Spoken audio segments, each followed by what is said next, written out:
नमस्कार, स्वागत है।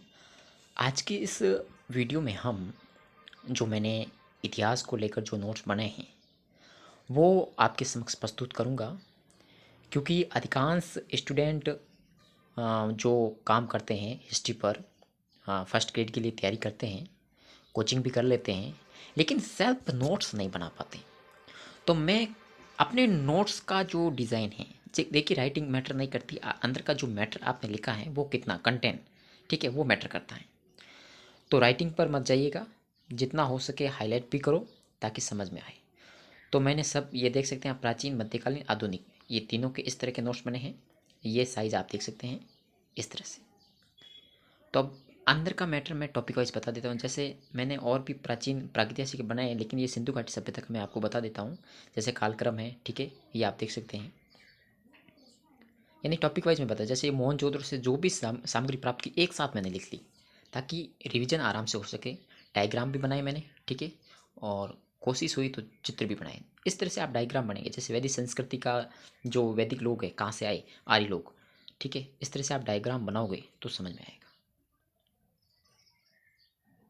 देख सकते हैं जैसे जैन धर्म का मैंने देखो, ये महावीर स्वामी के बारे में जानकारी जो भी, ठीक है, एक साथ। ये बौद्ध धर्म में जो प्रवर्तक, माता पिता, मौसी, जन्म, जन्मस्थान, वंशज, गोत्र, पत्नी, ये सब एक साथ मैंने ऐसे इस तरह से डिज़ाइन कर लिया इसको, ठीक है।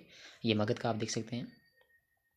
यानी मैं आपको एक एक टॉपिक वाइज बता रहा हूँ। जैसे मगध साम्राज्य में ये इस तरह से आप देख सकते हैं। ये महाजनपदों के बारे में लोकेशन आपको याद होनी चाहिए ताकि आसानी हो सके, क्योंकि उत्तर से दक्षिण का क्रम पूछ लेते हैं, कभी पश्चिम से पूर्व का क्रम। ये मौर्य काल की आप जानकारी देखो, मैंने कितनी अच्छी तरह से डिज़ाइन किया इसको, ठीक है।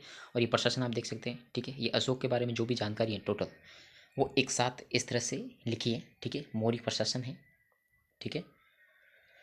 ये डायग्राम है प्रशासन का, ठीक है। गुप्तों की उत्पत्ति से संबंधित जो भी मत है, मैंने इस तरह से इसको सब एक साथ लिखा है, ठीक है। मूल स्थान भी लिखा है, देख सकते हैं आप।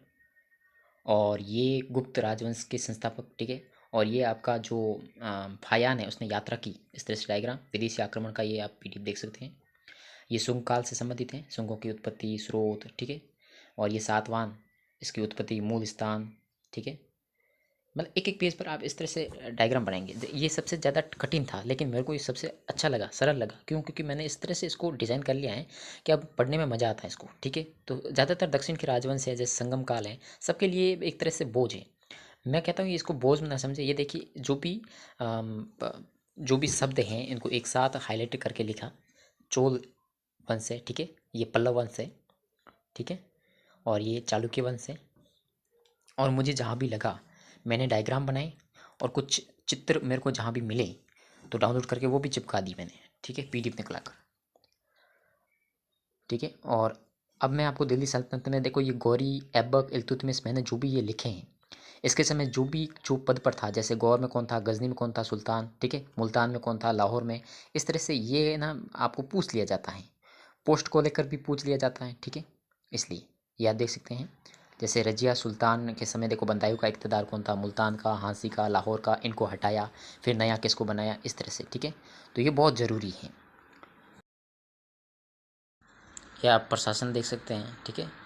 मैंने कुछ पीडीएफ स्किप कर दी, टाइम नहीं है, ठीक है। जैसे ये आप मुगल काल, उत्तर मुगल काल, मैंने अलग से पीडीएफ बनाए। मतलब आप टॉपिक वाइज को पिनअप कर दीजिए। जैसे देखो, अवध है, बंगाल है, पंजाब है, मैसूर है, यूरोपीय कंपनियों का आगमन है, ब्रिटिश स्वच्छता की नीति है, इस तरह से। जैसे ये देखो आप 1857 की क्रांति को मैंने कैसे डिज़ाइन किया, ठीक है।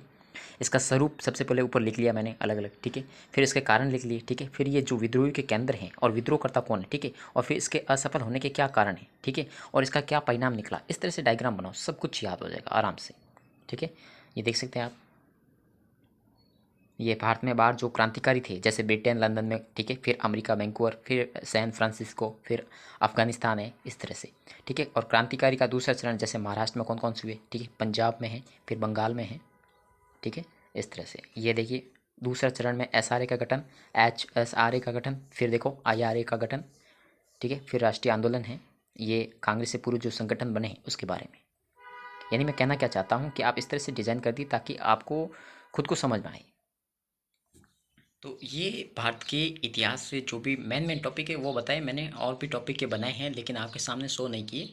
जो जो मेन हैं, क्योंकि सब कुछ दिखाना भी संभव नहीं है, इतना बड़ा वीडियो हो जाएगा। ठीक है, ये एक मेरा ये पर्पस था इस वीडियो पर कि आप देख लीजिए मैंने किस तरह से बनाई है, उस तरह से आप भी कोशिश करेंगे। क्योंकि ऐसा है कि आप दूसरों के नोट्स पढ़कर आप सिलेक्शन नहीं ले सकते, आपको खुद को अपने नोट्स बनाने होंगे। ठीक है, किसी की आदत होती है कि वो रफ की तरह अपना नोट्स बनाते हैं, कोई राइटिंग से बनाता है, समझ में आना चाहिए खुद को बस। मैंने थोड़ा रफ और थोड़ा बहुत हाईलाइट का प्रयोग किया है ताकि चीज़ें उभर कर सामने आए, पढ़ने में भी थोड़ा रुचिकर लगे, और थोड़ा साफ लिखेंगे तो पढ़ने में भी आसानी होगी और समझ में आएंगे और बोरिंग भी नहीं होंगे। ठीक है, तो ऐसे करके आप एक एक टॉपिक का आप बना दीजिए, फिर उसी को बार बार पढ़िए, और निश्चित है कि इस तरह से सिलेक्शन आसान हो सकता है, हम सिलेक्शन के करीब भी पहुंच सकते हैं। तो मैं आशा करता हूं कि ये वीडियो आपको ज़रूर पसंद आया होगा। अगर पसंद आया है तो लाइक करें, शेयर करें, अपने दोस्तों के साथ शेयर करें, और ख़ुद भी तैयारी करें और इस तरह से खुद नोट्स बनाने की कोशिश करें। जय हिंद।